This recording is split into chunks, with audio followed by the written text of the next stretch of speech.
to arrest those. But how was he threatening Border Patrol? You've collected the evidence, you said, right? You have the handgun in your possession? That's right. Mm-hmm. And how was he using that handgun in terms of threatening Border Patrol? What was the threat? He had his camera, right? He was filming it.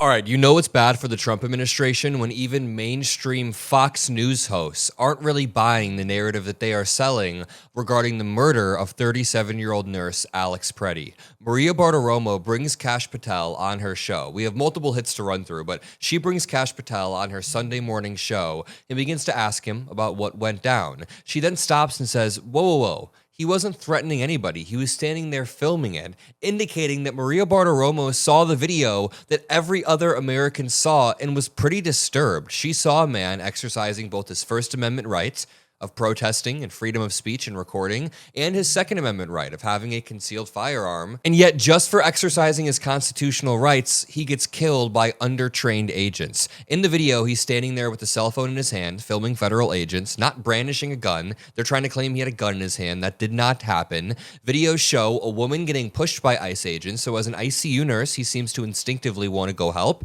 As he's trying to help her up, he gets pepper sprayed and thrown to the ground. His gun gets taken, he gets shot. Not once, not twice, but like 6 to 10 times, even while he's laying there motionless. He gets executed. The Border Patrol agents are then yelling, where is his gun? Where did his gun go? Indicating that they didn't even know whether he was armed or not. They didn't even know that he was disarmed moments before. Awful, awful training that leads to unnecessary deaths in the streets of America. Everybody should be mad about this. Even Fox News hosts are not believing the narrative coming out of this administration. Let's jump to last night when Fox News contributor Ted Williams disrupted their narrative on air. Streets of Minneapolis today. What is first and foremost in your mind? Well, John, I got to tell you, I've watched that videotape for at least about, let's say, 100 times because I knew I was going to be coming on with you and I wanted to speak as accurate as I can. And I do believe that there needs to be a complete investigation. I was taken back by the White House, who initially put out what I defined as misrepresentation of what took place there when you look at the video. It was said that Mr. Peretti was banishing a weapon. Well, he was not banishing a weapon. Yes, he did have a weapon. It was said that by the White House that Mr. Peretti attacked those agents. No, he did not attack those agents. He did not attack any agents. And then this clip went especially viral because Ted Williams spikes down the Fox News host lies. But, you know, the question I've asked a number of times today, Ted, is who goes to a protest and brings a gun? I mean, oh, come on. Was he not asking for some kind of trouble in that situation? No, I really don't think so, John. Look, I've been on this channel on numerous occasions where we talk about the Second Amendment and the right to carry firearms. And I've known people to go to demonstrations before in the past and to have firearms with them. He didn't do anything with that firearm. That man is dead. And there's a question mark as to whether he should have been killed under these circumstances. Thank you, Ted Williams, for bringing the truth to Fox News for once, for the first time in forever. I mean, they're justifying killing somebody for exercising his Second Amendment right and having his hands up before he's thrown to the ground. They're one step away from saying, oh, maybe he shouldn't have used speech that way. Maybe she shouldn't have spoken that way and she wouldn't have faced the consequences. Dude, this is America. We have the First Amendment right to speak however we want. And as far as I'm aware, you can ask any conservative, we have the Second Amendment right to carry a firearm, especially in states that allow concealed carry. Let's jump over to Maria Bartiromo on Fox News, who initially seemed skeptical when the segment starts. She already seems skeptical. But after Kash Patel peddles his BS, she goes, wait a minute, that's not what we saw in the video. Investigation. But there is outrage across the country that there is another killing. Someone is dead at the hands of Border Patrol. Mm-hmm. What can you tell us? Yep. Great to be with you, Maria. And look, Secretary Noem stated it perfectly. You do not get to attack law enforcement officials in this country without any repercussions. You do not get to do that in Minnesota, LA, or anywhere else. And the interagency is leading the charge out there. We've already arrested with the interagency those that violated the FACE Act and impeded a peaceful prayer in church. We've already just last night arrested 4 more individuals involved in the damage of government property that we saw the videos of online. We've arrested other individuals who've made threats to law enforcement online. Watch, this answer is not good enough for Maria Bartiromo, who seems stunned and who jumps in and says, but how is he threatening Border Patrol? He had a camera. He was just filming everything. But as Secretary Noem said, no one who wants to be peaceful shows up at a protest with a firearm that is loaded with 2 full magazines. That is not a peaceful protest, and you do not get to touch law enforcement. You do that anywhere, this FBI is going to be leading the charge to arrest those. But how was he threatening Border Patrol? You've collected the evidence, you said, right? You have the handgun in your possession? That's right. Mm-hmm. And how was he using that handgun in terms of threatening Border Patrol? What was the threat? He had his camera, right? He was filming it. That's something that I will let the DHS and the prosecutors, because they are the ones investigating that case. I don't want to stylize that evidence, but I trust the men and women on the ground who are trained professionals to only use it when it's absolutely necessary. And I trust Secretary Noem's leadership. Okay, now Kash Patel doesn't want to, quote, stylize the evidence by giving his opinion on something that's still ongoing. But Stephen Miller, J.D. Vance, Caroline Levitt even, they're all more than happy to call this man an assassin, call Renee Good a domestic terrorist 1 hour after she's killed. It's just complete incoherence from this administration that clearly does not want you to believe what you saw with your own eyes.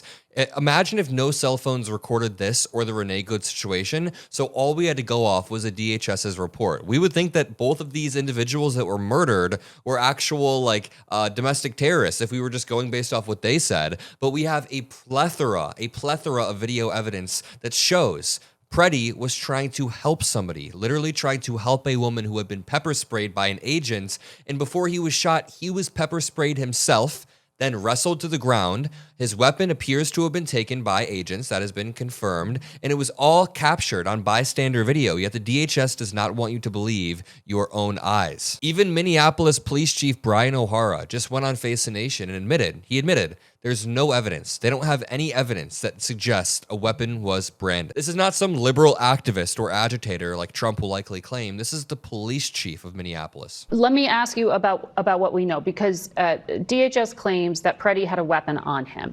You said that you implied Preddy was carrying at the time of the incident when you said he was a legal firearm owner with a license to carry.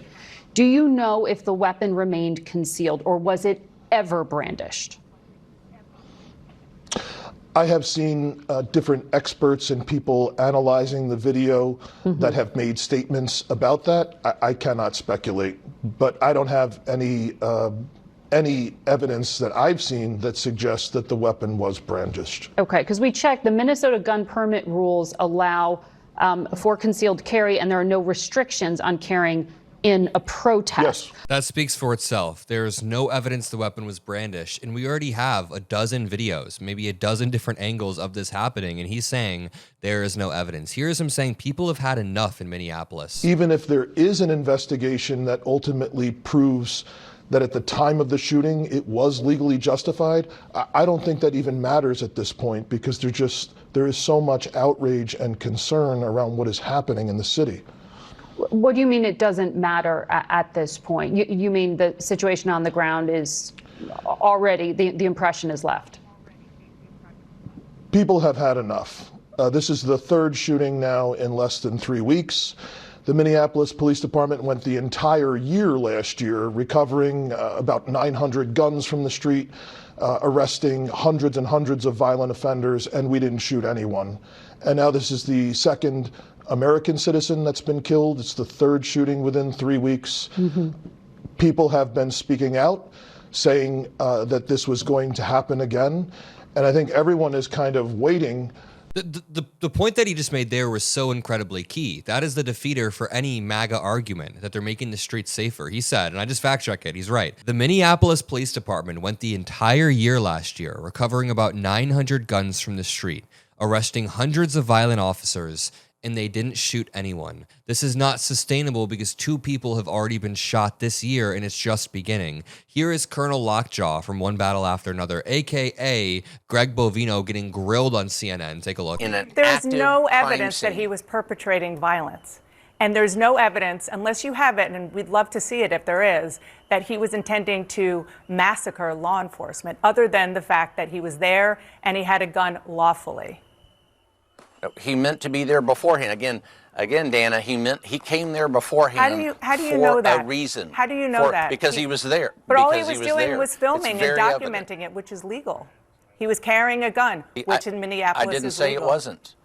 And I didn't say it wasn't legal. So then what did he do that was illegal? Assault federal law enforcement when he does that. That's an active law enforcement crime scene. Where do you see in the video that he was decided to enter into? Where do you see in the video that he was assaulting law enforcement? Because from everything we have seen, law enforcement was assaulting him. So what you see here is quite literally a battle of good versus evil. So you have Police Chief Brian O'Hara, who genuinely cares about the community, the Minneapolis community. He's fair, he's steady-handed. Nobody's perfect, but he's genuinely a steady-handed, calm leader. He's doing a great job at bringing the facts, saying, hey, we don't have any evidence of the things this administration is jumping to. People have had enough of the lies.